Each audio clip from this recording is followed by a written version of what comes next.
lidah lebih tajam dari mata pedang. Peribahasa Arab yang satu ini membawa maksud bahawa hanya dengan kata-kata, manusia itu sendiri mampu membunuh. Antara salah satu kisah populer yang menjelaskan pepatah ini adalah kisah Salem Witch Trials, atau dalam bahasa Melayunya, perbicaraan bomoh di Salem. Salem adalah sebuah desa di Massachusetts yang baru ditubuhkan sekitar abad ke-17 oleh beberapa penganut Kristian beraliran Protestan yang mengamalkan ajaran mereka dalam keadaan yang paling tulen, atau lebih dikenali sebagai Puritanism. Kisah ini bermula pada Januari 1692 apabila dua kanak-kanak perempuan, Elizabeth Parris, 9 tahun, dan Abigail William, 11 tahun, anak dan anak saudara, kepada seorang pendeta di sana bernama Parris, menghidapi penyakit misteri, di mana mereka berkelakuan aneh, sering membuat bunyi-bunyi pelik, berteriak, menyalak seperti anjing, membengkok-bengkokkan badan mereka, serta membaling barangan. Tidak ubah seperti orang yang kerasukan.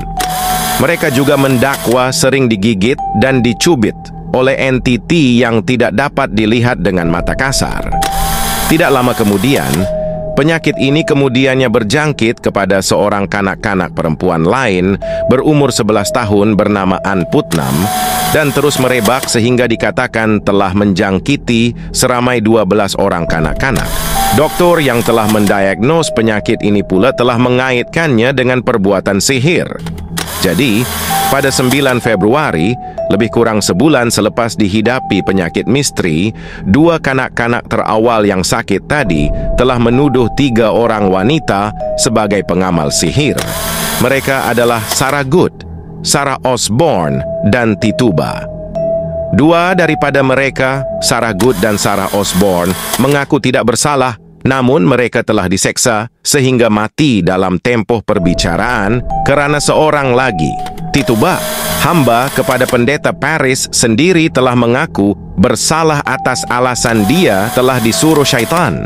Tituba juga mengaku dia telah bersekongkol dengan Sarah Osborne dan Sarah Good serta 6 lagi ahli sihir lain untuk menyihir penduduk di sana.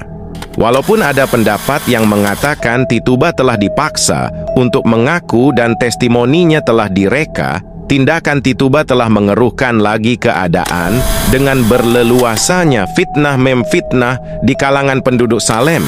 Mereka menuduh antara satu sama lain dan orang yang mereka benci telah melakukan sihir. Maka, pada 27 Mei tahun yang sama, Gubernur Massachusetts ketika itu, Gubernur Phips, telah menubuhkan sebuah mahkamah khas, yaitu Mahkamah Oyer and Terminer, yang berfungsi khusus untuk menangkap ahli sihir di Salem. Maka bermulalah peristiwa hitam dalam sejarah Amerika yang digelar Salem Witch Trials. 8 orang wanita telah dituduh mengamalkan sihir dan didakwa di mahkamah tadi. Pada pertuduhan pertama, seorang wanita tua, Bridget Bishop yang terkenal sebagai Mak Cik Bawang, telah didakwa bersalah mengamalkan sihir dan menjadi orang pertama yang dihukum mati dalam perbicaraan ahli sihir Salem oleh mahkamah tadi. Dalam masa hanya lebih kurang 2 bulan, yaitu Julai sehingga September pada tahun yang sama, 18 orang lagi termasuklah 4 orang lelaki telah didapati bersalah dan dihukum mati. Antara salah seorang lelaki itu adalah George Burroughs, seorang menteri di gereja, telah dituduh sebagai dalang utama kes mereka oleh beberapa ahli sihir yang telah didakwa bersalah. Antara tuduhan mereka adalah George telah menggigit mereka ketika testimoni dan kesan gigitan tersebut padan dengan gigi George. Ada juga yang mengaku telah melihat roh-roh di ruangan mahkamah, di mana salah satu roh mempunyai rupa seakan mendiang istri George yang berlumuran dengan darah ingin membalas dendam kepada penuduh George. Dan akhir sekali, Ketua Hakim sendiri telah menuduh George menggunakan jubah halimunan yang diberikan oleh syaitan kepadanya. Anehnya, ketika itu, kebanyakan penduduk yang telah dituduh mengamalkan sihir mengaku bersalah kerana mereka hanya akan dipenjara setelah mengaku. Manakala mereka yang tidak mengaku pula akan dihukum mati atas alasan dalam kepercayaan Puritan, menipu adalah berdosa.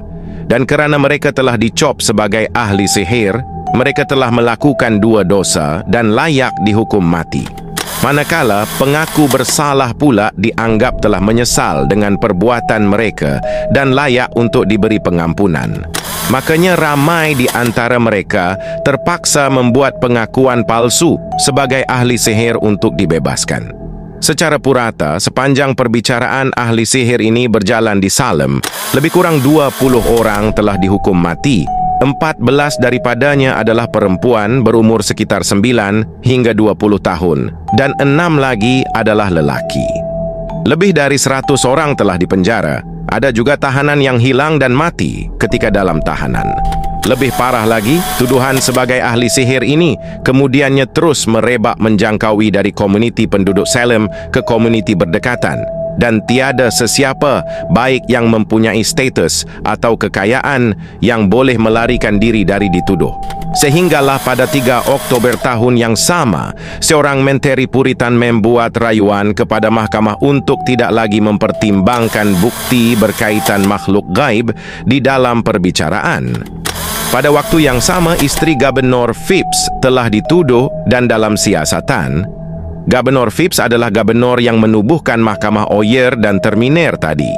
Liciknya, apabila giliran istrinya pula disiasat, beliau telah melepaskan beberapa tahanan yang dipenjara, menghentikan penahanan pesalah selanjutnya, dan menukarkan mahkamah Oyer dan Terminer kepada The Superior Court of Judicature, yang menolak sebarang testimoni dan bukti yang berkaitan makhluk gaib dan akhirnya menamatkan kegilaan tuduh-menuduh tadi.